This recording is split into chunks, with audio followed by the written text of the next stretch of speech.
I'm Pastor Mike Custer, the pastor of Bible Baptist Church in Grand Forks, North Dakota. And I'm glad to be able to spend a few moments with you this morning just talking about an important spiritual principle today, and it's about encouraging. You know, we don't even know how much we could encourage other people if we would just think that way. And everybody needs encouragement, not just people who are weak and not just people who struggle. Everybody needs to be encouraged on occasion. I'm thinking about Hebrews chapter 10, where the Bible says, "Let us consider one another to provoke unto love and to good works." And that's Hebrews chapter 10, verse 24. And verse 25 says, "Not forsaking the assembling of ourselves together as the manner of some is, but exhorting one another, and so much the more as ye see the day approaching."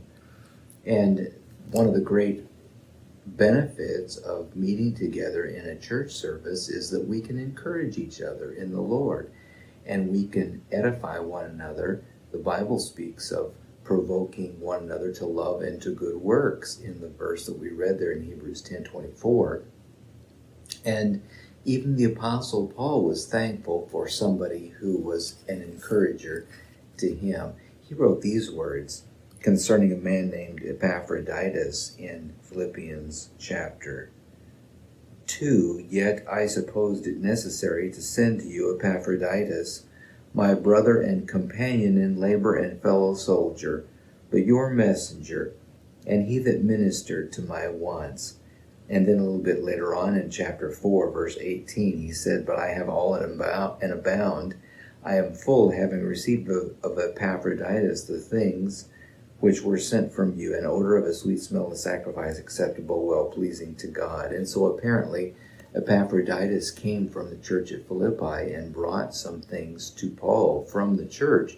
But he ministered to his needs, and he was an encouragement to the Apostle Paul while he was there in prison in Philippi. And as he wrote, not in Philippi, but when he wrote the letter to the Philippians, this is a prison epistle. He was in prison in Rome. And he was in prison there when he wrote to the church at Philippi. But Epaphroditus was a great encourager to him. And we know his name for that particular reason. And it's a name that's preserved, as it were, forever in posterity because of that great ministry of encouraging. And you know, anybody could be an encourager. Anybody can encourage and lift up somebody else who may need it, and they may not even realize that they're communicating to somebody who actually needs to be encouraged. And we often don't know such things.